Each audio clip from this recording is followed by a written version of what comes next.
입니다. 오늘 이 아침 단잠을 깨워서 기도하여 자리에 나온 모든 이들을 환영합니다. 오늘 성경 말씀 민수기 19장에 있는 말씀 정결법에 대한 말씀이 기록이 되어져 있습니다. 우리가 살아가면서 여러 가지 부정한 일을 겪게 되어지는 것이죠. 특별히 예루살렘 성전에 제사를 드리러 절기를 지키러 가다가도 정결 부정한 일을 만나게 됐을 경우들이 많이 있지 않겠습니까? 집에서는 떠났는데 성전에는 아직 도착하지 않은 여정 속에, 그러면 이 부정한 사람들 하나님 앞에 제사 드리려고 왔는데 오다가 부정한 일을 경험을 하게 됐단 말이에요. 그런 경우는 어떻게 해야 됩니까? 바로 그런 일들을 그들에게 생활 속에 경험하게 되어졌었을 때 어떻게 정결하게 할 것인가 하는 말씀이 오늘 성경 속에 기록이 되어져 있고, 이 말씀 속에 복음의 역사를 엿볼 수 있는 말씀을 우리가 찾아 만나게 됩니다. 자, 1절과 2절 말씀 한번 읽어볼까요? 시작.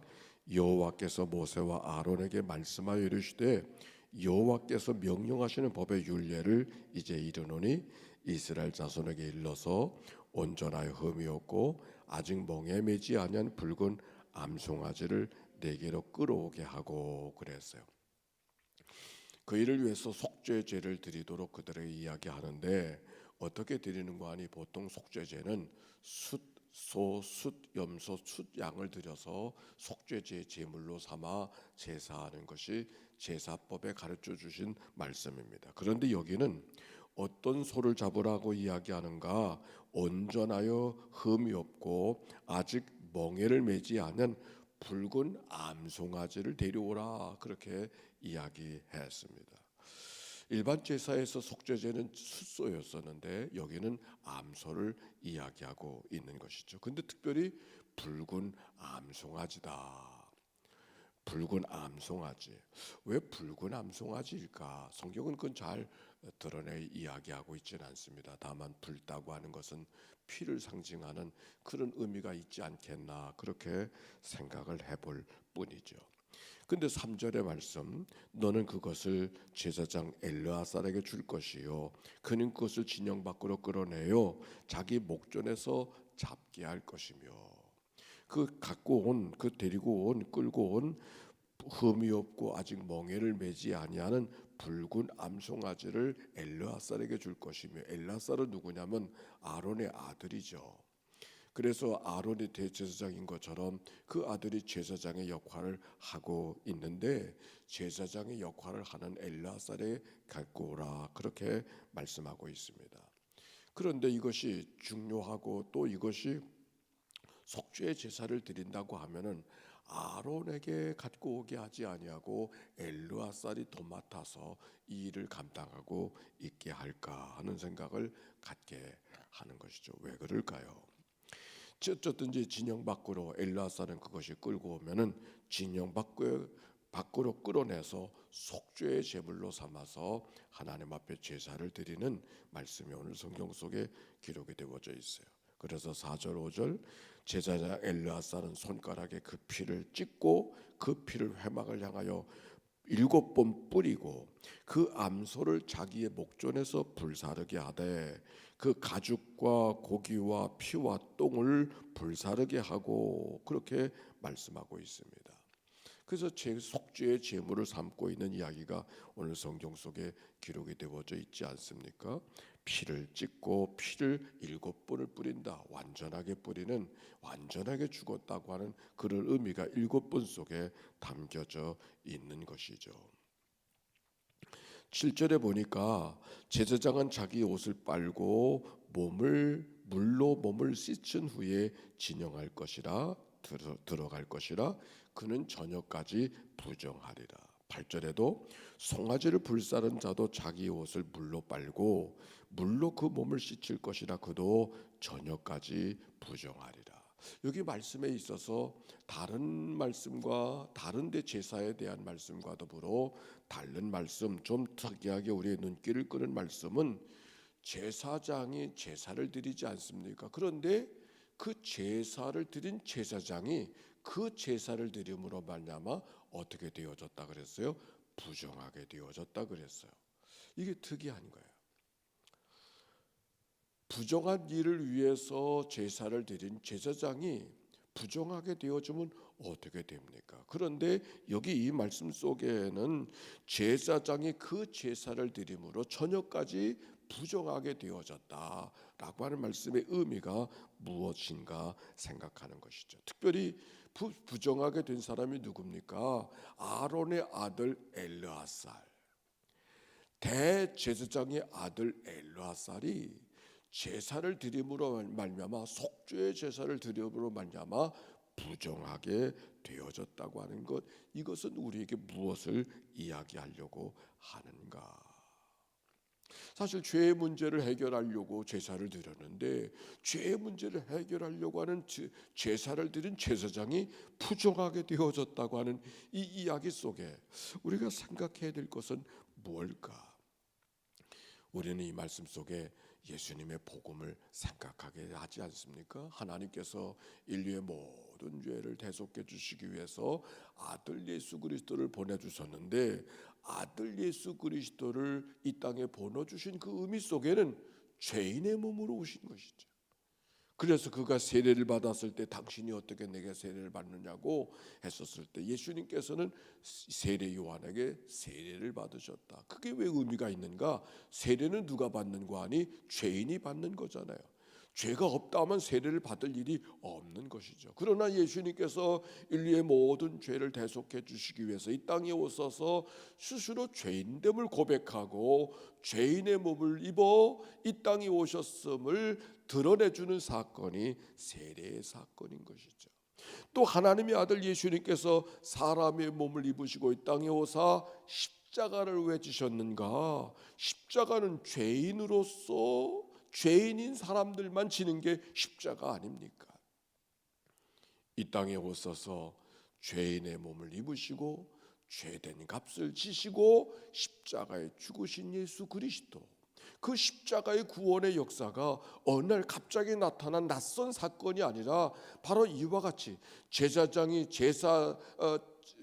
부정한 사람들을 죄를 속하기 위해서 스스로 부정함을 입어서 누가? 제사장의 대제사장의 아들, 그 아론의 아들 엘르아살이 백성들의 죄를 부정을 해결해 주기 위해서 스스로 부정하게 되어졌던 이 사건이 그리스도가 이 땅에 복음으로 오신 역사의 모형을 보여주고 있음을 이 말씀을 통해 찾아보게 되어집니다.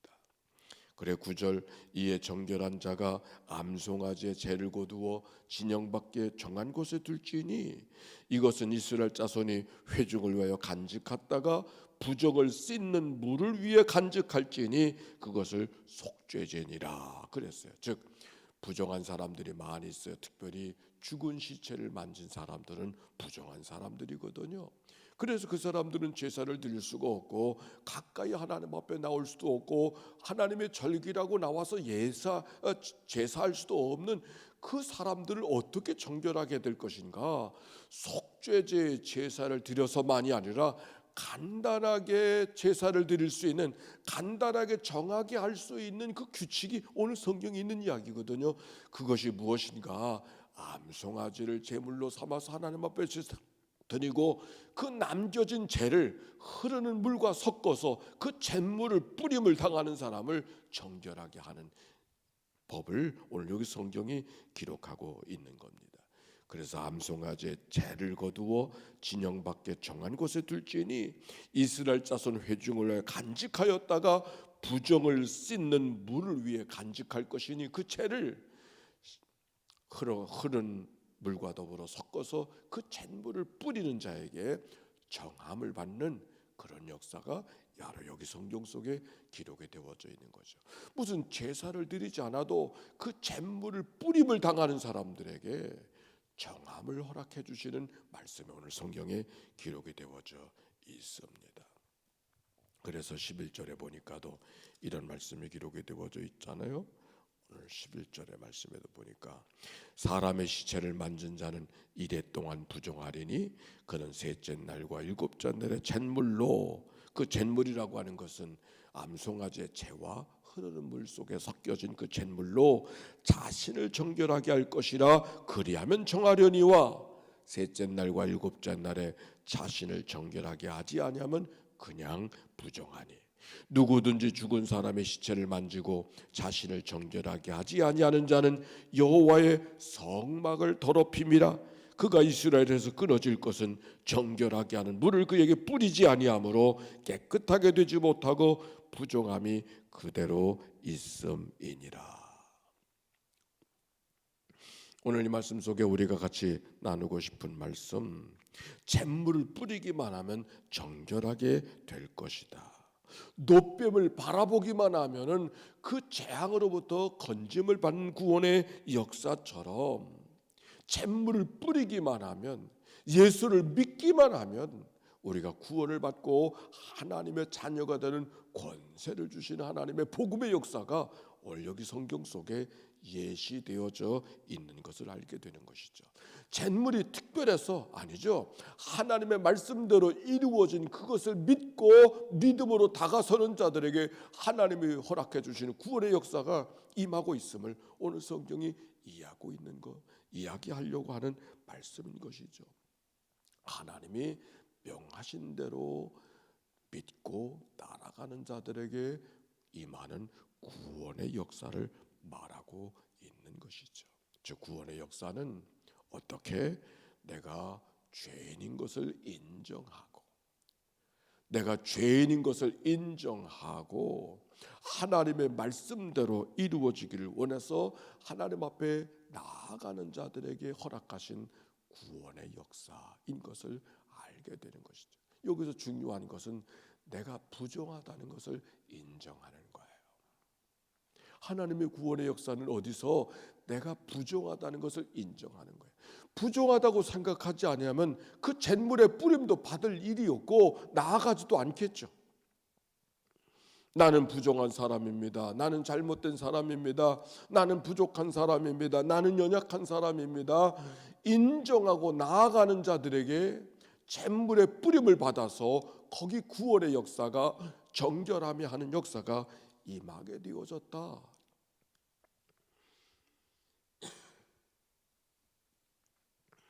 라고 하는 말씀은 복음을 가르쳐주는 하나님의 말씀과 아주 동일한 말씀을 알게 되는 것이죠. 그래서 20절 말씀 이렇게 말하고 있어요. 같이 한번 읽어볼까요? 20절 말씀 시작. 사람이 부정하고도 자신을 정결하게 하지 아니하면 여호와의 성소를 더럽힘이니 그러므로 회중 가운데서 끊어질 것이니라. 그는 정결하게 하는 물로 뿌림을 받지 아니하였은즉 부정하리라. 부정한 게 문제가 아니라 부정하다는 것을 인정하지 아니하고 뿌림을 받지 않는 게 문제인 것이죠. 오늘 여기 성경을 통해서 우리가 부지 중에 부정한 일들을 범하게 되어지는 일들이 얼마든지 있음을 말씀하고 있는데, 그때 우리가 어떻게 해야 되는가? 내가 부정한 자입니다 고백하고 뿌림을 받는 자들에게 정결함을 얻게 하시는 하나님의 말씀이 오늘 성경 속에 기록이 되어져 있지요. 요한일서 1장의 말씀, 만에 우리가 죄 없다 하면 스스로 속이는 자요, 그러나 진리가 우리 속에 있지 아니할 것이요, 그러나 우리의 죄를 자복하면 그는 미쁘시고 의로우사 우리의 죄를 사하시며 모든 불의에서 우리를 깨끗하게 하실 것이요. 우리의 죄를 자백하면. 오늘 말씀을 준비하면서 우리가 믿는 사람들이 주님의 마음을 어떻게 닮아갈까? 주님의 마음이 나의 마음은 온유하고 겸손하니 어떻게 우리가 주님의 온유함과 겸손함을 배워갈 수 있을까? 온유하려고 해서 온유가 되는 게 아니고 겸손하려고 해서 겸손하게 되는 것이 아니라 어떻게 하면 온유와 겸손이 되어질 수 있을까? 우리가 스스로 죄인인 것을 인정하고 정하지 못한다고 하는 것을 인정하게 되어졌었을 때 그가 온유하고 겸손한 자가 되는 것이죠. 주님께서 너희들에게 어린아이 같지 않으면 천국에 이를 수 없다고 하는 그 말씀이 무슨 말인가? 어린아이 같이 되지 아니하면이라는 말씀이 무슨 말씀인가? 어린아이처럼 천진난만한 자리, 어린아이처럼 그 어린아이의 무엇을 닮으라고 이야기하는가? 다른 게 아니죠. 어린아이는 내가 하겠다는 생각이 없는 것이 다 부모를 의존하고 선생님을 의존하고 언니, 오빠, 형제들 의존하는 게 그 어린아이의 모습이죠. 그 어린아이가 자라다가 자기 혼자 뭘 하려고 할 때 반항기가 이루어지는 것이죠. 왜 어린아이 같이 되지 아니하면이라고 말씀하셨을까?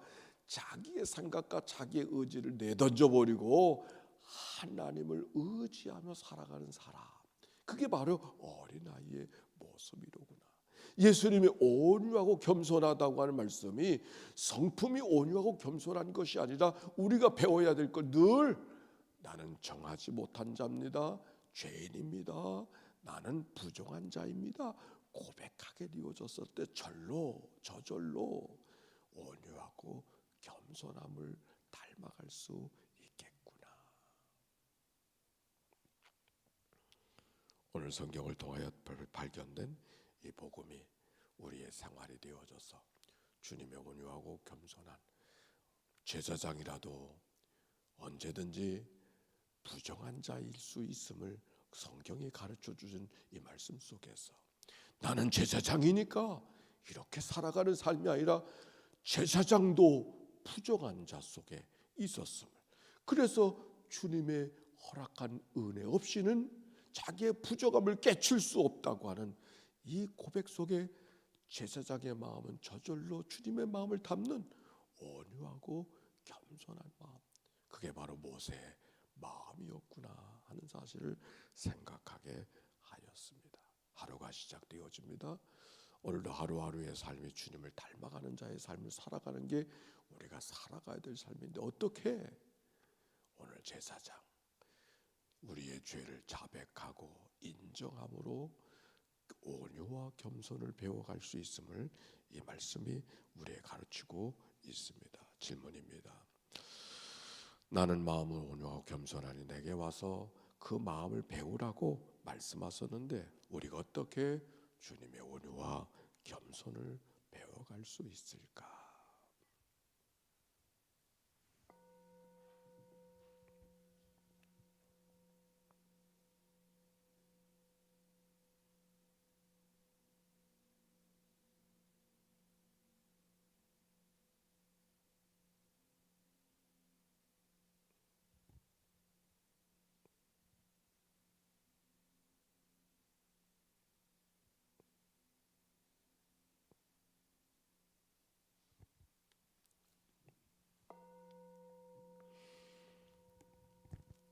제사장도 부정한 이 역사의 모습을 우리에게 가르쳐 주시며 겸손하게 살아갈 수밖에 없는 운명적인 삶이 제사장의 삶인 것을 또 가르쳐 주십니다. 그리스도인의 삶, 주님의 온유와 겸손을 배워 살아가야 되는 삶이 우리의 삶일진데 우리가 어떻게 온유와 겸손을 배워갈 수 있을까 말씀해 주십니다.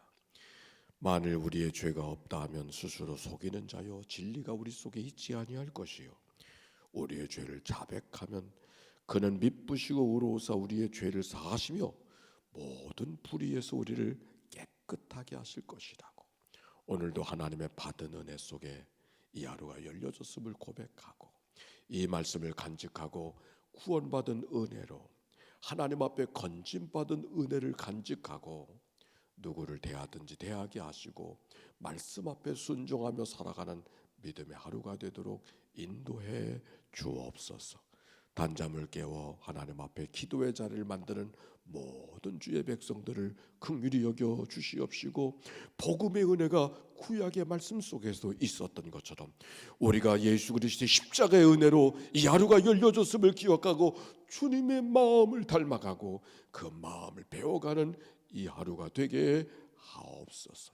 그리스도의 온유와 겸손의 마음 속에 온 인류가 그 안에서 숨을 쉬는 것처럼 온유와 겸손의 마음을 배운 그리스도인들을 통해서 한 가정이 살고 한 교회가 사는 역사가 임하도록 축복해 주옵소서. 이 한 달을 주님께서 어디 가서 무엇을 하든지 주님이 우리와 함께 하시면 누가 나를 대적하리요, 그 은혜의 울타리 안에 살아가는 저희들의 삶이 되도록 축복해 주시옵소서. 그래서 감사로, 기쁨으로, 기도로 반응하며 살아가는 이 날 되게 하옵소서. 병상에서 이 아침을 맞이하는 식구들 찾아가 만나주시고 오늘도 소망의 하루, 치료의 하루가 되도록 축복해 주옵소서. 한날을 다 주께 의탁하여 드리올 때 우리를 구원하신 예수님의 이름으로 기도하옵나이다. 아멘. 이제는 성부, 성자, 성령 삼일체 하나님의 크신 은혜와 사랑과 역사가 이제와 같이 영원히 함께해 주시기를 축원하옵나이다. 아멘. 우리 함께 기도하며 출발할